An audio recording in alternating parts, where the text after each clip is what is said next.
All right, we are getting very close to the 5 o'clock hour. So I thought I would get my video and audio going. My name's Andy Gustafson. And I'm gonna let 30 minutes elapse here, or 30 seconds elapse here before we start at the top of 5 p.m.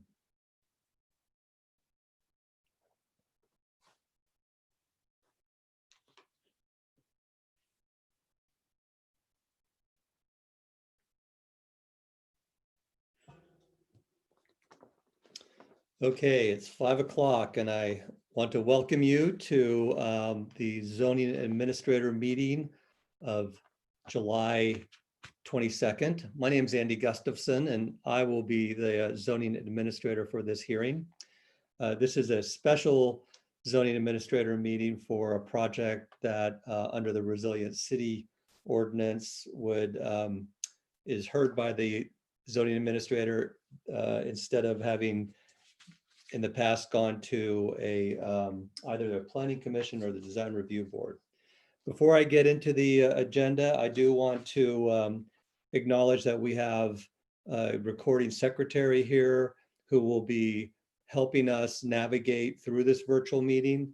The reason we're having the virtual meeting is to help practice safe social distancing in the time of the COVID-19 and to help to minimize the spread of that disease or illness. This meeting will be conducted in the same manner as if we were in the room face to face. We do have an agenda that we will follow. We have one item on tonight's meeting agenda, but before we go into that, I wanted to just give brief introduction to the meeting process in terms of how participation will occur. And for those of you who have done this before, I apologize that I'm repeating this information. I can see a list of attendees on the Zoom meeting, and I can tell which ones are participating on the live stream and which have called in. We have no telephone callers today. So all of you who are participating at the time it's appropriate and you wish to comment, we ask that you raise your hand and the recording secretary will recognize you. And at that time, you need to unmute yourself and you will be then able to speak and we'll all hear you. This handoff does take a little time, so be patient with it and we will move through the meeting pretty quickly. Those of you who might call in, I see none on our attendees list now, using a telephone, you would press *9 and we would recognize you in the same manner and you'd be able to have access to the audio to voice your comments or questions. This meeting will be, as I said, conducted in the same manner as a virtual or a face-to-face meeting. At the end of the meeting, any action taken to approve, deny, or approve with modification can be appealed. The appeal date for a meeting today will land on, it's a 10-day appeal period, and I'm quickly consulting my calendar, would be the first Monday in August, which is the 4th. So that if you wish for any reason to appeal, please contact the project planner and they would guide you through that process, but you would need to do so before August 4th at the end of the business day. So with that preliminary introduction and instruction, I now want to provide opportunity for any member in attendance here to comment on a matter that is not on the agenda. If you wish to do so, please raise your hand and you will have 3 minutes to comment on something that's not on the agenda.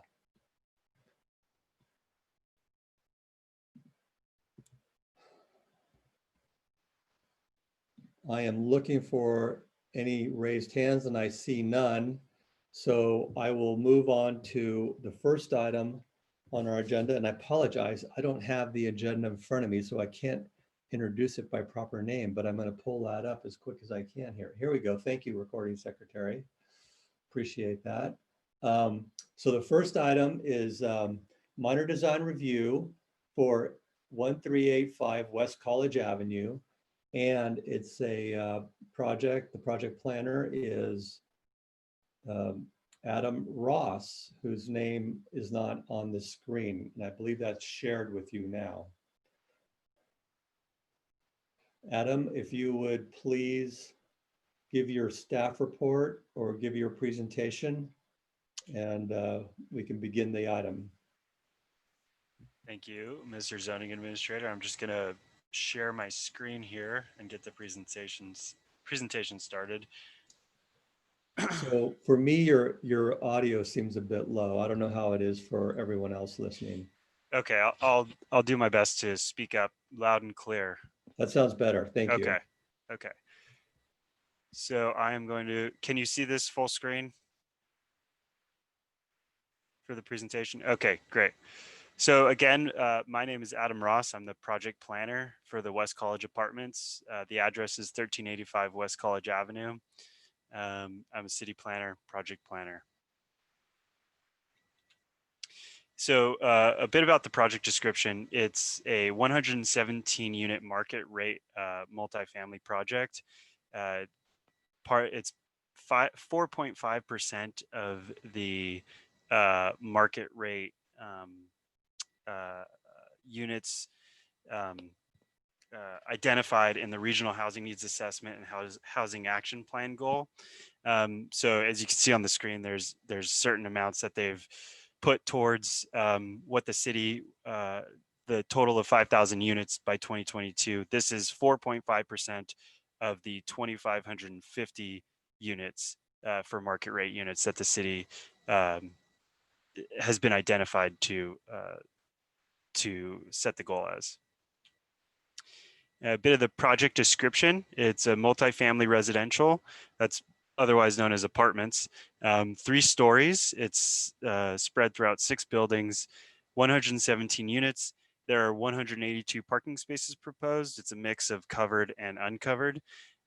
There's indoor and outdoor community amenities for residents, as well as public right-of-way improvements on Cal Lane and some on College Avenue.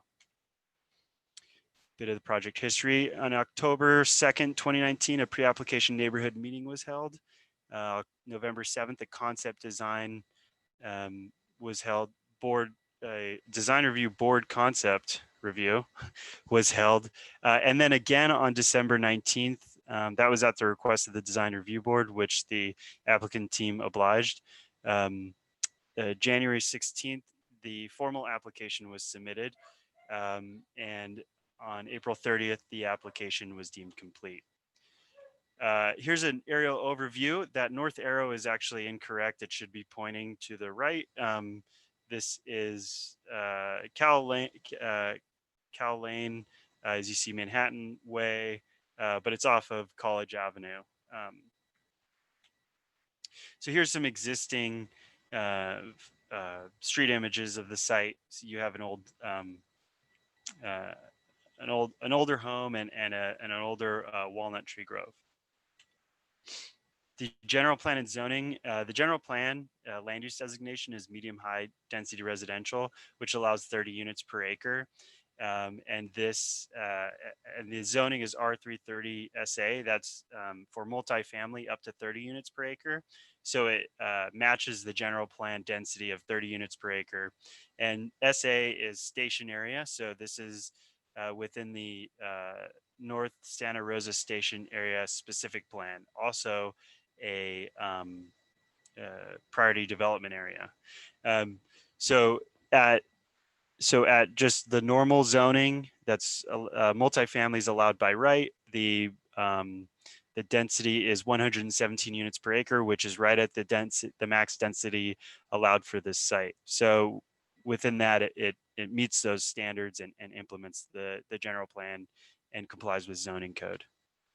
And I just wanted to touch on one thing that I can't quite remember if it's included in this application. This is subject to the resilient city development measures. The zoning administrator had also touched on that a bit, but basically what that does, it's a modified review authority, meaning that for design review, that would normally go to the design review board. such as this project, anything over 10,000 square feet or over 5,000 square feet in a historic district would go to the design review board for review and approval, or denial or continuance. In this case, it is over 10,000 square feet in the priority development area, subject to resilient city development measures. So it modifies the review authority to be the zoning administrator only after the item is seen as a concept design review item with the design review board. And as previously stated, that happened on 2 separate occasions. The North Santa Rosa Station Area Specific Plan includes some development standards, which requires all main building entries orient towards the street. Surface parking lots can't be in front of buildings; they need to be behind. Same with the parking. It asks for parking in the rear and side of the property, or internal of the block, and provide access to parking through alleys and driveways where possible. In this case, you'll see through my brief presentation and the applicant's presentation that it is compliant with these requirements. So here's the proposed site plan. As you can see on West College Avenue, Building F. I don't know if you could see my mouse cursor. Here's West College Avenue, Building F. The street is activated in the frontage by way of building entries. As of right now, there's just trees there, but the development does activate that frontage, as well as on Cowell Lane with Building B, and also parking is on the side, internal, and within, not really visible from the street. Part of that is, and a bit more about the project, you have the pool, you have the office and recreation building, you have a gym. As you can see, there's tuck under parking garages here, and then surface level parking throughout. Some highlights, I think, that the applicant team provided with some of the design review guidelines is a playground for tots and younger children. Just some extra space that they kind of added for just some outdoor space on top of this pool area and recreation center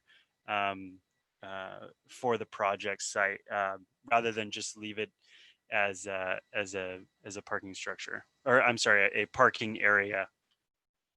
Here's a proposed landscape plan to kind of see what that looks like with some landscaping. Here are the exterior building elevations, option A and B. And to my knowledge, this recommendation approval from staff, which I will get to shortly, is so that the option for A or B can be placed throughout the site. And I'll let the applicant team kind of specify that or clarify that. Again, here's some other elevations. And again, the applicant team will go into these elevations with greater detail. One more thing to point out is that the height limit, I believe, is 45 feet. So at top of roof pitch, you have a building height of 37 and 3/4 feet, where the flat roof portion is about 32, a little over 32.5 feet tall. Images of the rec center. Some of the colors and materials includes hardy board siding, black metal roof, black vinyl windows, sand finish stucco, and the color proposed for the site. Some of the shadowing effects you can see on the the winter solstice, December 21st, what that looks like for homes to the east, homes to the west, and homes to the north.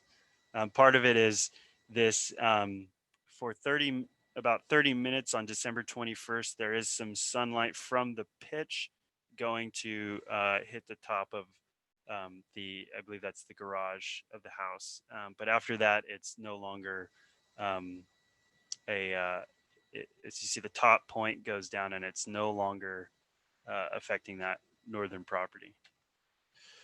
Most applicable design standards. develop multifamily housing that's compatible with the existing surrounding homes and other structures, and encourage multifamily projects which are safe, contribute to safe neighborhoods, support police and fire efforts, promote public safety, um, uh, provide developments with logical layouts, uh, integrate multifamily projects with pedestrian and bicycle circulation systems. Um, when a multiple family project exceeds 100 units, accommodation should be made for a minimum of 3 common open space areas. All site features, including trash enclosures, fencing, light fixtures, shall be architecturally compatible with the main structures, and break up the mass of larger structures with articulation of the form, use of color, and the use of multiple materials. So the project splits the 117 units into 6 buildings rather than clumping it all together. It provide it in it it includes um, the North Station Area Specific Plan development standards, and is within a very walkable kind of location within that specific plan: grocery store, commercial, right across the street. And I highlighted a few of the outdoor spaces and recreation centers there. And they include a different mix of materials that was shown before. Um, to create to all of this incorporates together to provide a superior design. CEQA exemption, it's pursuant to statutory exemption 15182 AC, which is also government code section 65457. Uh, Basically, that is projects pursuant to specific plans that have uh, a certified environmental impact report, where no there are no additional project elements that would trigger any sort of any additional requirements for CEQA analysis that weren't already reviewed under the EIR. And the document is included in the agenda packet for public view as well. Some of the comments made at that the concept design review board were to consider breaking up the long horizontal white section at the top of the front elevation, consider use of lap siding, consider making the reverse C's in a darker color, consider making the heavy geometrics a lighter green, consider different street trees more in tune with the surrounding neighborhood and native to Santa Rosa, consider adding glazing in top sections of garage and tuck under parking. I'll let the applicant respond to that. That is also included in the staff report as well. The responses from the applicant. Some of the public comments received from the time between the neighborhood meeting until today were, traffic concerns, safety for cyclists, parking concerns, and if there's insufficient parking, um, and how that would impact the surrounding neighborhood, building height concerns and the shadowing to existing residential homes. Other concerns included how many pets are on site, and access to the park through Cal Road is actually a private road portion on that northern part. So and how that plays into the project. Staff response, the project includes a traffic impact study prepared by WTrans. And that study indicates that the surrounding intersections operate at an accessible level and will continue to operate at an acceptable level after the project is completed. And I believe the applicant team also has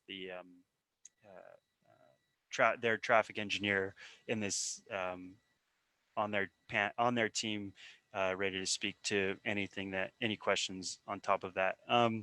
Parking. So zoning code establishes 1.5 minimum spaces per unit in the North Station specific plan. 100. So that includes a total of 176 required, where the project includes 182 parking spaces. So there's no parking reduction. Um, Building height concern, I said it a little bit earlier, but 37 feet is top of roof pitch. Allowed by code is 45 feet. And a lot of that 37 feet are the roof pitches rather than the flat roof portions of it. Also, the building height, they've kind of set up this site plan to have minimal effect on the surrounding neighborhood as far as shadowing goes, and continue to have them utilize their private spaces. There's a big PG&E public utility easement between the existing residences to the west. The parking has been located inward, away from the homes to the north, and to the east is the commercial space. And also building. I'm going to go back. I apologize. Building D, right here. There's the homes that aren't separated by the easement. The building wasn't placed there for that reason. So they're a little bit more north, so that you have this approximately 75-80 foot easement between houses and existing residential spaces. And some of the other concerns were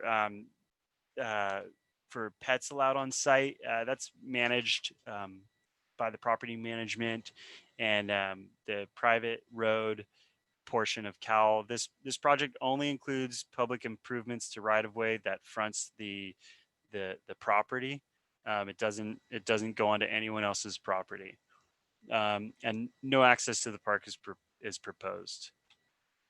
So with all that, it's recommended by the Planning and Economic Development Department that the zoning administrator approve the minor design review permit for the West College Apartments. Again, my name's Adam Ross, city planner, and this is my contact info should you have any questions for me.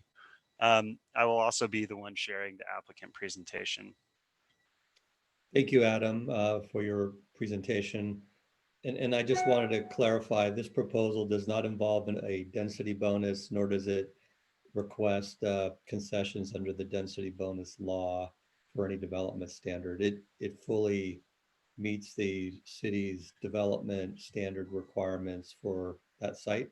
Correct. And again, you pointed out that the residential lots to the west of the project, that portion that immediately abuts the property, does that lie within an existing power line alignment? Yeah. So you can see, I think my mouse cursor. So I think it goes all the way down to about here. And then that is the PUE easement that are for those heavy duty utility lines. So it's about an 75, 80 foot gap. And so these two duplexes, I believe their yards, there is no easement. So they go back to here. But that building placed on site D, building D, is located a little bit north, so that it's more so that it's in the space between the public utility easement and the homes on Manhattan Way. Okay. Thank you. And you said the applicant would address the design review board's concept review comments. Yes. Okay, thank you. All right. Now I'd like to give the applicant or their team opportunity to comment, add to the presentation by Mr. Ross. Please raise your hand if you wish to do. I'm sorry, really quick. I think that they have provided me with kind of their own presentation that I'll put on the screen, and then I'll let them speak to it. Does that work? Okay. Yeah. Mm-hmm.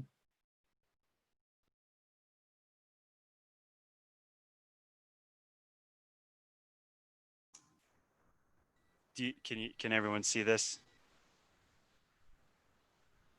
Yes. Okay, great.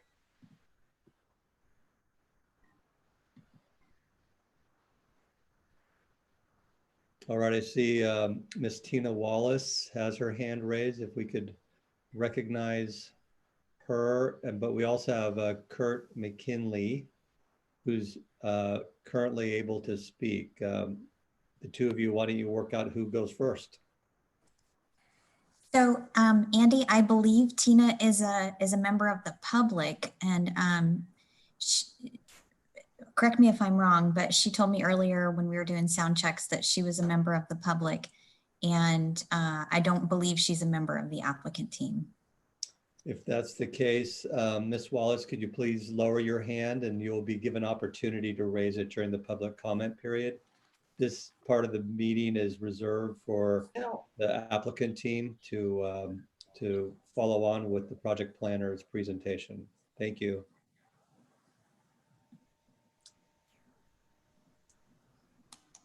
If I might, can I be heard? Yes. This is Jeff Johnson with the applicant. Tina Wallace is part of our applicant team and is the one that we have asked to speak first.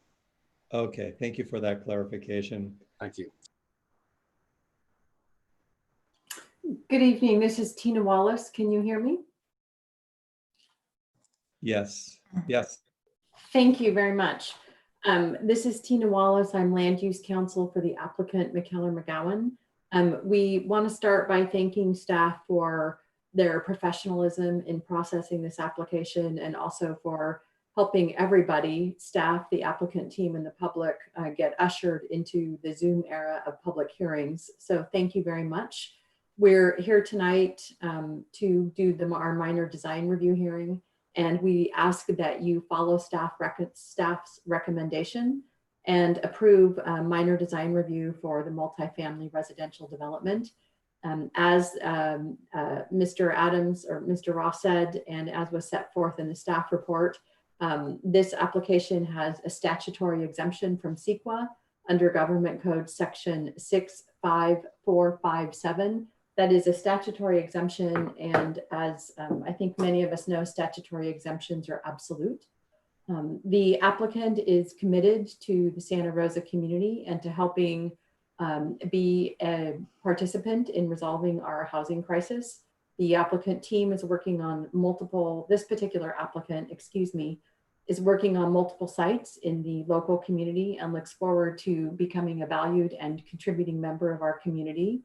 With many projects and particularly residential development, there's often a question as to whether or not the development will be actually constructed. This applicant is committed to breaking ground in 2021 if this application is approved. And with me tonight as part of the applicant team are two principals from McKellar-McGowan, Tim McGowan and Jeff Johnson.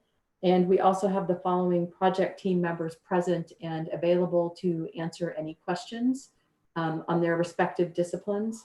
Kirk McKinley, our architect, Christine Talbot, our landscape architect, Dave Brown, our civil engineer, Daleen Whitlock, our traffic engineer. And with that, I will turn it over to Mr. McKinley to give a more formal applicant presentation. And as part of his presentation, he will also provide a response to the DRB comments. Mr. McKinley. Good evening. My name is Kirk McKinley. I'm the architect on the project. And we started this quite a while ago, back in November, by researching the conditions of the site and the constraints relative to zoning and community concerns. We are committed to designing high quality buildings and projects, respecting the context of the community and consistent with the goals of the governing jurisdiction by creating timeless architecture that will stand the test of time.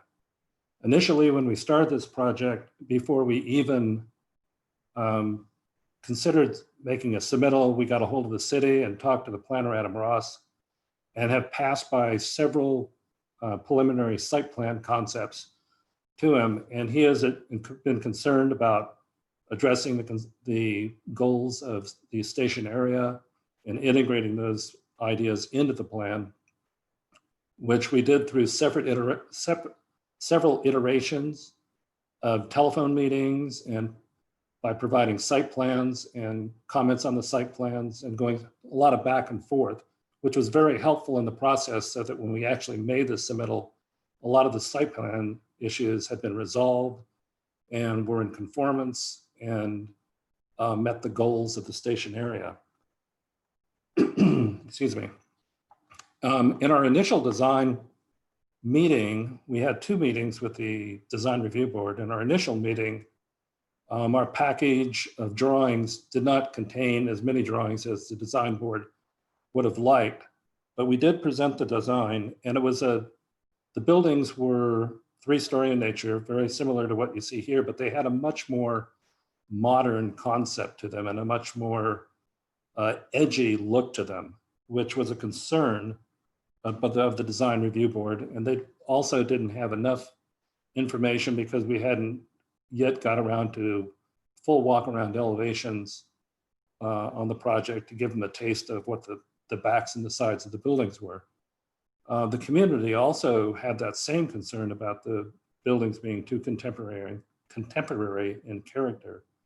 So we took that under advisement, and at our second design review board meeting, we'd completely changed the design of the building.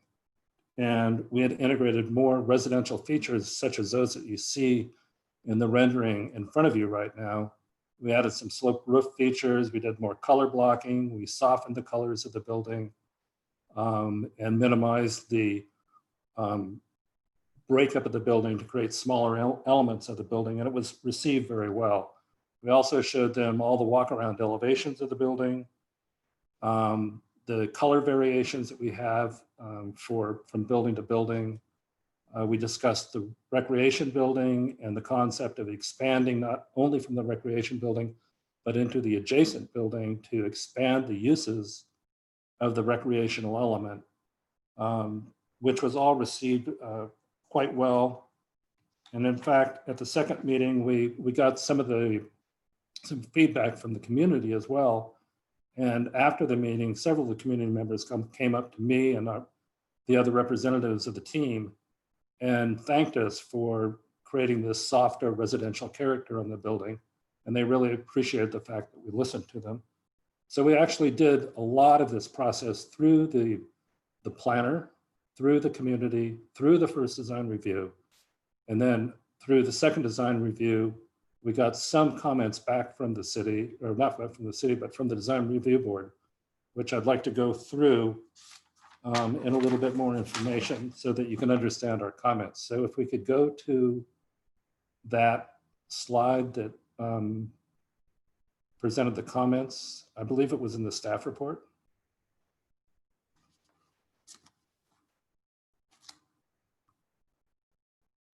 Yes. Okay, I'm going to pull it up right now.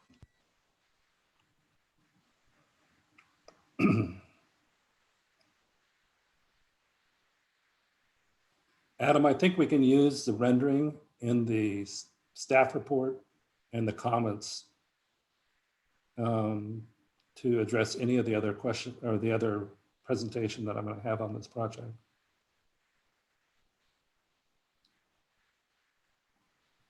Okay, so one of the items was consider breaking up the long horizontal white section at the top of the front elevation. So if we can go back to the rendering of the building okay, they're talking about, actually go to the elevation, Adam. That would be, since it's a straight on drawing. Okay, if you go to the 3rd floor, you'll see that we kind of have a cap on this building, and it's all in this kind of cream colored contrasting to the base. In the center of the building, we have full height plaster railings in the center of the building at the decks on the 3rd floor. And they were asking to change the design of those decks so that it was more open railing and created a bigger break in the building. And initially, I thought that that was a great idea. And then I started thinking about it because we've got a lot of these buildings on the street. And so my response was not to do it for the reasons of a lot of people will put things on their decks, and the furniture they put on the decks, bicycles and things of that nature, become the architecture of the building. Also, with the adjacency to the street, I felt that we would be getting more street noise into the building. So I kind of backed off my initial feeling of breaking up that horizontal band. But if the city considers that they want to do that, we certainly can make that change, and staff could approve it as it goes through the design or the construction document process, and they compare the construction documents to what was approved at what was hopefully going to be approved tonight at the zoning meeting. But we're open to actually opening that up if it's desired by the zoning administrator. But for the reasons that I've specified, we didn't want to close it up. Can we go back to the questions again? They also ask us to consider using lap siding. We have flat siding on this building, which meets the character of the building because it's kind of a modern farmhouse design. And that's what so the modern farmhouse design, we've chosen a flat V-grooved siding material rather than the narrow looking lap siding, because the scale of the building demands a broader board on the face of the building and a flatter look. So I felt that the use of lap siding didn't work with the character of the building as much as the flat siding. We're still doing a hardy board siding, the same contrasting colors. It's just that the dimension of the board is seen in a V groove rather than a lap. So that was kind of an aesthetic decision that came about by the group. If we can go back to the comments again. Second one is consider making the reverse Cs in a darker color. If you go back to the elevation. Okay, the reverse C that they're talking about, on the left-hand side of the building, you see a reverse C. And that's a separated building element from the rest of the building. And it stands out because of its contrasting color and form. There's a reverse C on the other side of the building, at the other end of the building, adjacent to the tall vertical gable element. On the front elevation, you can see it there, that wraps around to the front elevation. If you could go back to the front elevation. And it crashes into the vertical gable end that you see. If you go to the right-hand side of the elevation, Adam, that's what we're talking about. That C comes around the corner of the building and crashes into that vertical element. We really feel that the vertical element is stronger because of its standalone appearance. And if we brought the dark color up against it, we would lose that verticality in the building. We think the verticality is creates a nice asymmetry in the building and breaks up the building massing in a more fashionable and more successful manner. If we could go back to the comments again. Consider making the heavy geometrics a lighter color. Go back to the front elevation, please. One of the successes of a design of this character is to have enough contrast between the various colors and the various materials on the building. We felt that by lightening the reverse Cs and the vertical element that we just talked about on the right-hand side of the elevation, that we wouldn't get the adequate contrast between colors, and we'd have this kind of blended elevation that didn't have that kind of the distinction between the forms. So we would prefer not to lighten those colors because of that. The other questions regarding the street trees, I'll let landscape address those. And they want to consider us to put glazing in the top sections of the garage doors. We've met a lot of resistance by tenants in other projects to do that.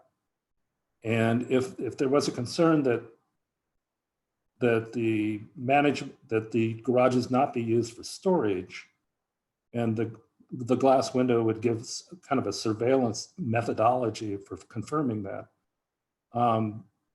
There are strict management guidelines that the garages be used for automobiles only, and that management has a process by which they maintain that.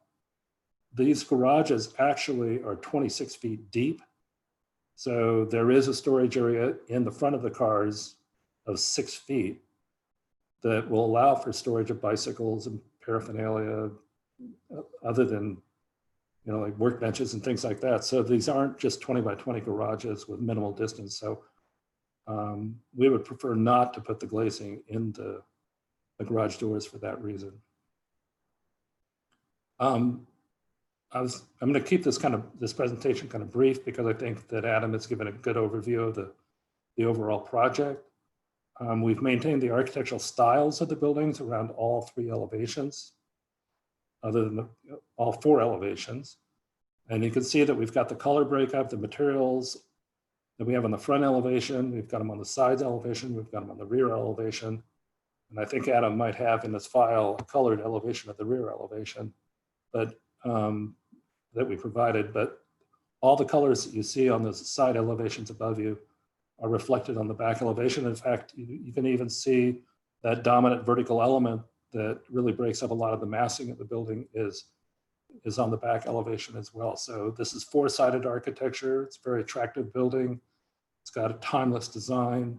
And in 20 years from this point in time when we construct these things, these buildings are still going to be rich. They're still going to look good. They're not going to be dated in any fashion. That concludes my presentation. And I think that Landscape has got some comments regarding the design board's comments, as well as the presentation on the landscaping. And unless you have any questions, I'll just step aside now and I'll answer any questions later. Thank you, Mr. McKinley. I do have one quick question Sure. about the colors. On that elevation you just placed there shows option A, option B. Right. What is the intent? Is that one option that's going to be, one of these options will be uniformly applied, or will these options be distributed throughout the project? We're thinking we're going to do 3 of the buildings in the green scheme and 3 of the buildings in the more natural wood scheme. Just again, another element to create some diversity within the project. Thank you for that clarification.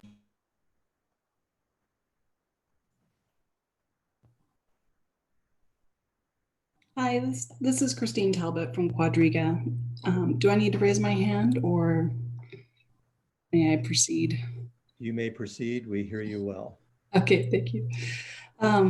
So we're the landscape architects on the project, and I think as Adam and Kirk had described, in our initial meetings with the design review board during concept review, they were happy with the amount of planting that we had and the screening to the adjacent properties, the street trees, and how we were improving the street access and pedestrian ways. And we shared with them the concept behind the recreation center and the pool and how that was the hub of the community with the mail pickup. There's a bike repair area, a dog spa, and fitness center. So that's really kind of the heart of the community. But they were interested in us providing a little more equitable, common open space for children and then for teens.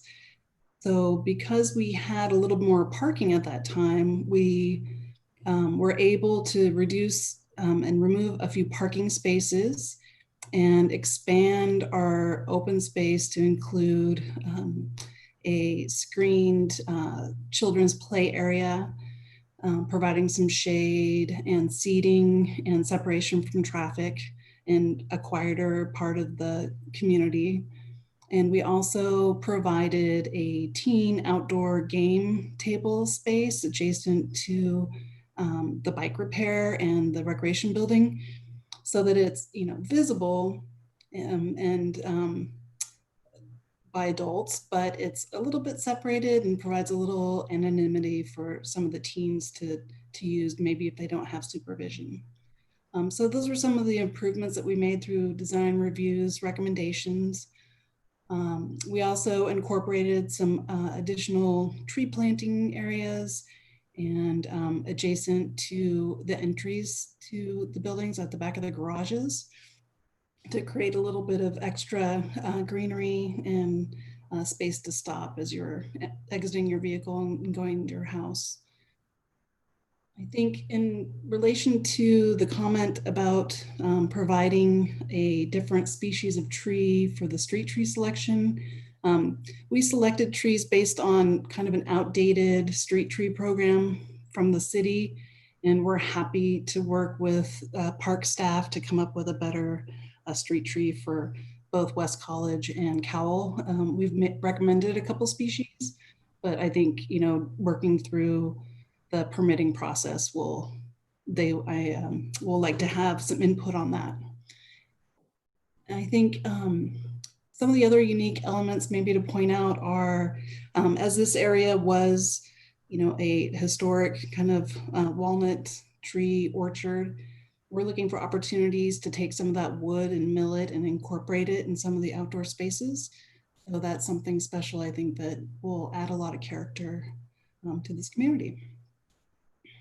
And I think those are the main changes that came out of our discussions with the community and with design review. And I'm happy to answer any questions.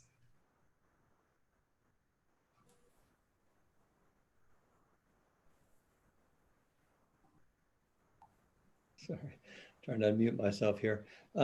Yeah, no comment. I think maybe I missed it regarding fencing. What's the fencing treatment between the project and the properties to the west and north?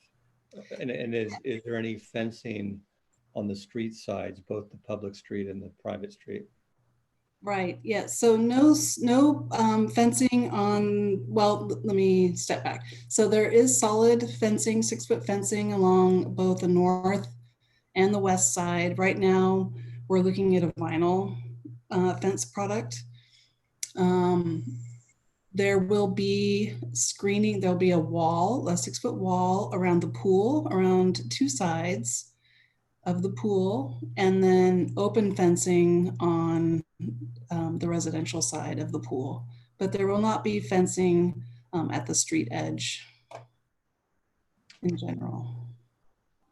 And when you say vinyl fencing, describe the base material. Is it vinyl coated cyclone or slatted?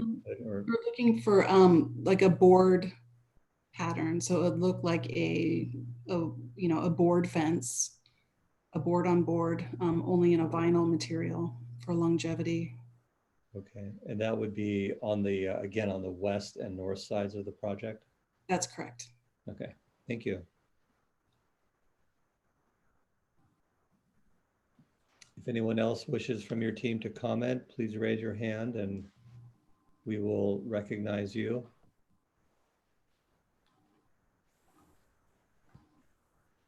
Seeing none. Mr. Gustafson, this is Tina Wallace. My hand is raised. Tina, yes. Hi, just a couple of very quick closing comments. We would, just as a housekeeping matter, like to reserve rebuttal after public comment.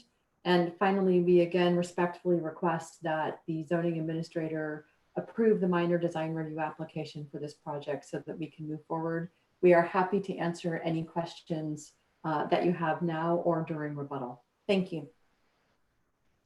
Thank you. And yes, we will.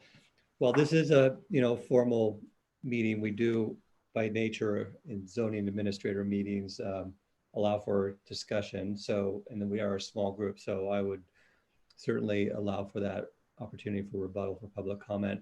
So that concludes the presentation by the project planner and the applicant. Now it's time to allow the members of the public in attendance to comment, ask questions, and we will do that in turn. But again, for those of you who are attending, please raise your hand using the hand symbol on the channel on the Zoom screen. I think it's on your lower right corner, and we will recognize you in turn.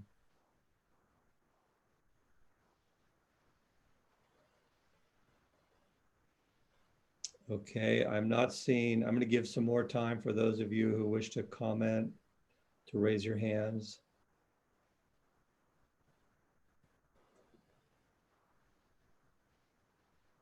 All right, I don't. Mr. Zoning Administrator, I'm sorry to interrupt. This is Adam Ross, project planner. I see Judy Irvis has her hand raised in the chat. Thank you so much. Yes, please. Thanks, Adam. Hi, I am one of those people that came up to the developers after a couple of our meetings and appreciating the changes. I just want to say I completely agree with your idea about the balconies. And I think having balconies that you can see through, we will have beach towels strung over those. There'll be bicycles, kids' toys. I think it's going to look a lot cleaner to have the solid walls on those. And then my question is, and concern, we live on Manhattan Way. We already have quite a stream of traffic in the morning and again mid-afternoon when the school around the corner, Helen Lehman School, starts and gets out. And not having a way for the people in the complex to access both the school and the park means they will likely join the drive around to pick up their kids or drop them off. And we're concerned about that. And I'm wondering why there couldn't be some kind of gate, maybe like on your swimming pool gate where you have to swipe a card or something to be able to get out so that people could go directly to the school and the park. I can probably answer some of that if you need, Mr. Gustafson. Yeah, let's, that's a great question. I just want to get a sense of how many other questions we have. Maybe we bundle them together. I took note of that. And then that might be one that we can direct to the project team as well. Ms. Irvis, do you have any other comments, other questions?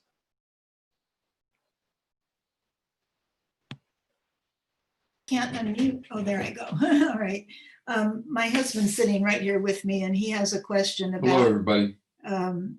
evacuations in case of a fire and how.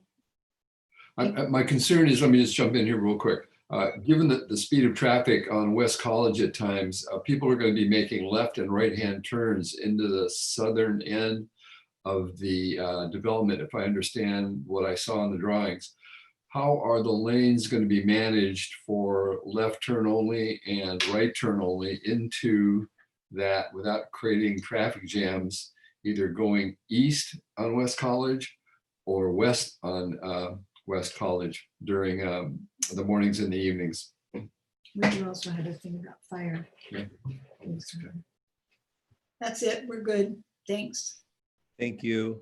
And we'll, I suspect, address those shortly here, but I do want to give opportunity for anyone else who wishes to comment or ask questions, member of the public.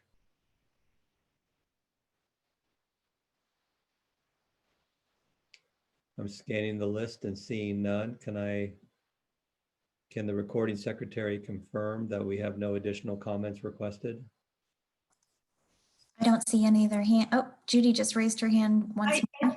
I just have a quick question. How many members of the public have attended this? Can you tell me that? I count 4, including you and your husband. 5. 2 other people. Okay. Thanks. Thank you. All right. So with that, I would like to close the public hearing and address the comments and questions that were raised during the public comment period. First, with regard to the support for solid balconies, I too thought that was a good solution and a compelling reason for the tenants also that a solid balcony wall would help to reduce noise impacts for those units facing the street. That completely makes sense to me. And I agree too that the comment concerning privacy and visual intrusion with an open railed balcony would be less desirable. So that design approach or response to the design review board's concept comment, I think is appropriate. I do want to turn attention to the question regarding access and circulation on the street in the front. I completely agree. When you look at the site plan and the school nearby, it begs for a connection to the park for these residents. But I would like, if I may, ask the project team to address whether or not that question or opportunity was explored, and may describe what access rights they might have between the project site and the park and the school.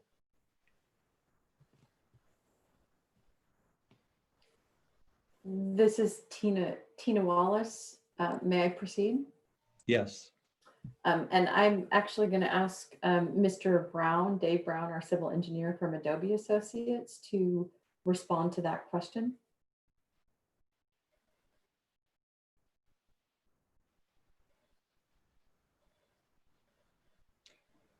Yeah, Mr. Brown, you need to raise your hand, and you've done so. And I think you're recognized, and there you go. You need to.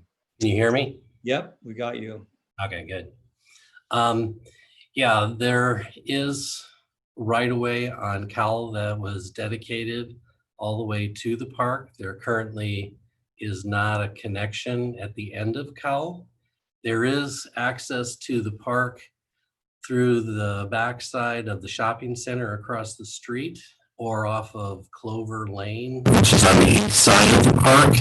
So it's maybe about a block walk from this project site to get access into the park and to the school. There is not a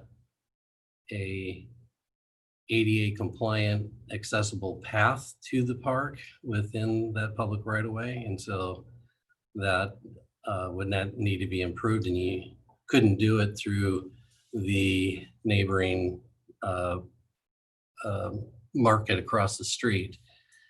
So there is access to the park, but it's through the market on the other side of the street. Can I ask Mr. Ross to put a site plan that shows these landmarks that Mr. Brown described? Yes, 1 second. Probably that area context map.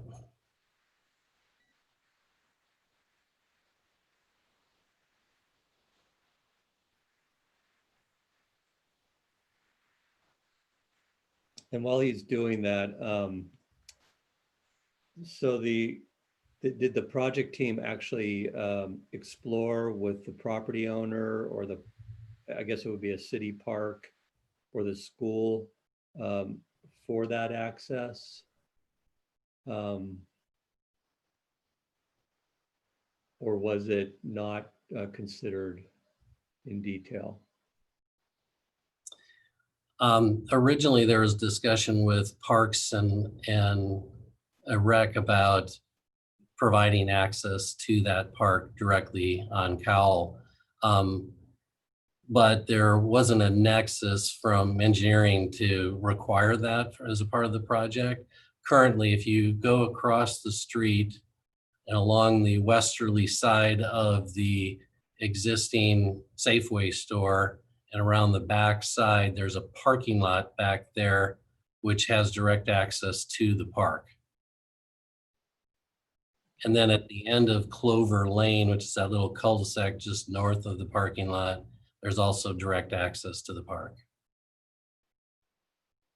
And where's the school site? Is that immediately adjoining there to the west? Yeah, okay. Yeah, to the northwest of the park.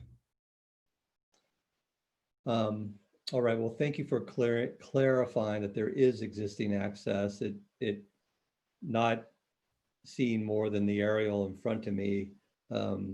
It isn't as inviting as it might be if it were to be a sidewalk or some other, clear means from along Manhattan to the end there, to the gate, to the fence. And I do understand that there wasn't a nexus requirement. I have a quick question to the project planner on this particular matter. Is that nexus not there because it's the pathway to the park is not designated in any plan by the city for access? Do we know that? So you're asking if that nexus wasn't there because it's not planned by a current like master plan with the city? Yes. Yeah. Um, as far as we know, it's not. There was a lot of discussion between Parks and Rec, myself, Engineering Development Services. It's exactly as Mr. Brown stated. There wasn't a nexus. While and I think one of the biggest hurdles was the amount of ADA improvements that would have had to happen between this site and putting in just as simple as like a gate, because there is a fence there. Um, and I think in the past there was access. I'm not entirely sure why it had been removed at some point, but yeah, it would have required crosswalk, sidewalk improvements on other private property, and it it wasn't it wasn't feasible with this. While there was some discussion and the applicant team wasn't entirely against it, it kind of turned into that, and yeah, and again that nexus was not there. Would that ADA improvement have to extend across the city's park to the school site itself? Yes. Yeah, that's not insubstantial. And I'll just comment, I think the question that was raised by the neighbor is one we hear a lot in this kind of a situation, and one that we desire to help accomplish as projects get developed. But this is not an uncommon situation where the improvement requirements, not only are they substantial, but they cannot be compelled by an adopted plan. And thus there is no nexus to establish it. And I'm sure people were disappointed that that couldn't be required, but it's a reality, I think, here. It's good that there is a connection that exists, though not as desirable as we would like to plan. With regard to traffic, turning movements onto West College Avenue and evacuation routes, can you comment what kind of, I guess, project team or project planner about the review a project like this would receive in consideration for those turning movements and also evacuation? So before, I think probably Daleen Whitlock on the applicant team would be the best to talk about the traffic. Fire is not here, but one part about fire for a project like this, it is referred to the fire department. There are very specific fire code requirements, whether that be construction materials, spacing for access. A lot of the site planning revolved around providing fire department access, and that includes and some of it from planning is even greater than fire department access, 20 to 26 foot width of driveways. So as far as, in short, as far as fire goes, it was reviewed, conditioned appropriately by the fire department, just like any other major or minor project would be. Mr. Gustafson, this is Tina Wallace. If I could just add to Mr. Ross's response, as he mentioned, there was a review by the city's fire department. As many of us know or have been alerted, the city has planned evacuation routes throughout the city. The site is, of course, subject to or been included in those planned evacuation routes. And finally, the applicant has very robust on-site management that would be able to assist in the event of an evacuation. And with that, I would ask Ms. Daleen Whitlock to address any the traffic comments if she's available and that's acceptable to the zoning administrator. Thank you.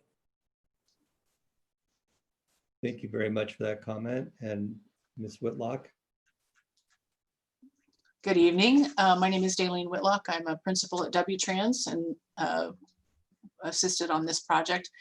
I believe the question had to do with access to and from Cowell, specifically from College Avenue, and our analysis included a level of service review of operation at that intersection, and the ability to get into and out of Cowell Avenue under normal conditions, as well as under future conditions. And the intersection currently operates at level of service A overall and level of service A on the Minor Street approach during both the AM and PM peak periods. Even under future conditions, operation is expected to stay at level of service A overall and B on the Minor Street. We did treat it as a single lane approach, so those trying to turn left and right would just need to wait one behind the other unless there's room to stack up side by side, which often happens. But in terms of the traffic operation at Cowell and West College, no deficiencies were identified in terms of the amount of traffic that would be generated by the project. So I think that answers that question, but if not, let me know. Thank you, it does.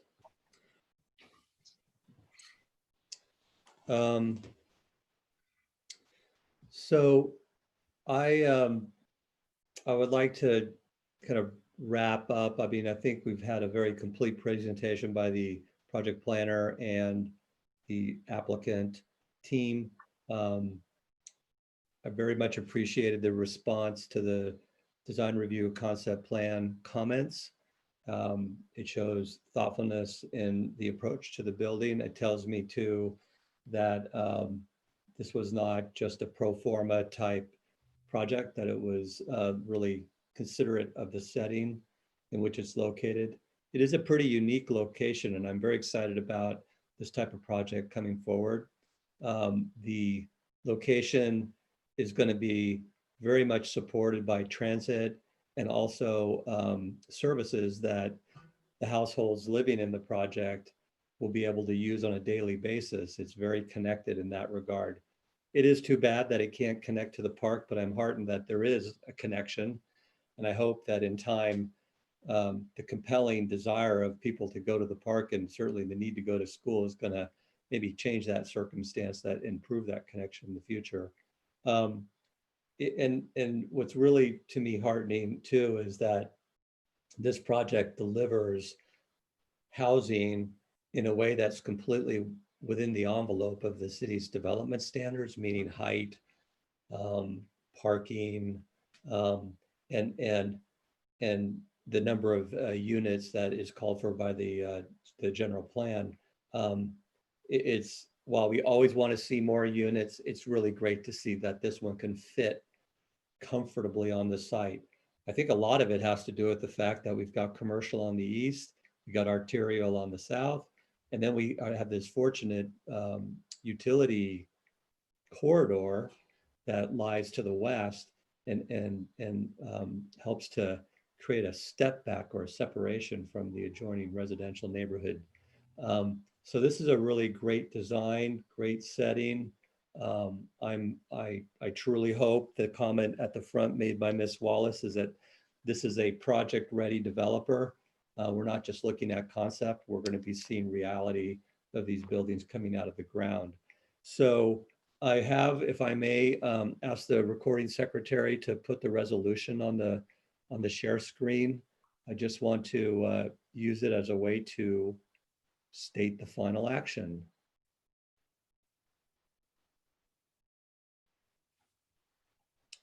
Perfect.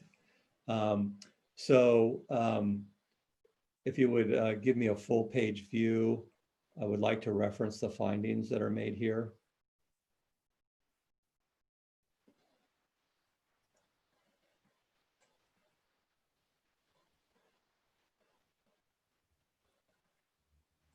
We can scroll down. Sorry, that's as big as I can get it. Okay. That's all right. Well, the point is this requested design review and the application materials and the presentation or the materials that are reports and such that have been submitted with the project demonstrates that it is superior design. It is consistent with the general plan and the zoning development standards. I think the findings regarding, adequate, is the site adequate to accommodate parking? I'm making this up. I'm not making this up. I'm doing this by memory for not seeing the resolution in front of me, but there you go. That the layout is superior, it fits the site, the design. I really like that. I think the applicant team responded well to provide us a building with architectural features and variation that will live on, it won't be dated. By the way, just on that note, I do feel like the roof forms and the windows and the geometry really do echo in many ways that legacy farmhouse that stands on the property. So that I tip my hat to that. And clearly, I think the work was done to make sure that this project would not be detrimental to the health, safety, and welfare of the people living and working in the area.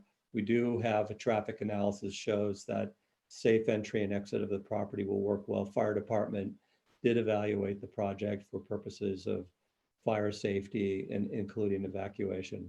The project is completely consistent with the North Santa Rosa Station Area Specific Plan, and as such does qualify for a CEQA categorical statutory exemption. And so everything lines up here with the conditions of approval to approve this project as recommended by the project planner. So with that, this project's approved.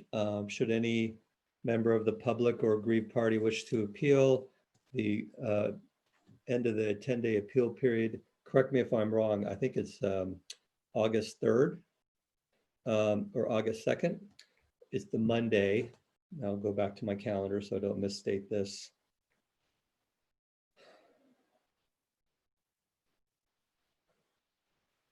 Monday, August 3rd at 5 p.m. So thank you again for all of you for attending this virtual online meeting and participating in this hearing. That concludes the meeting of July 22nd. This is Andy Gustafson, zoning administrator, adjourning. Thank you. Just one more note, because there was the Irvis family was mentioning that they were questioning how many attendants we had. This meeting will be, and a recording of this meeting will be available on our website, the City of Santa Rosa website, on the zoning administrator page, as well as on the YouTube, the City of Santa Rosa YouTube page. So anyone that may not have been able to attend this meeting can view that also. Thank you. All right. Good evening, and thank you for coming. Bye-bye. Bye.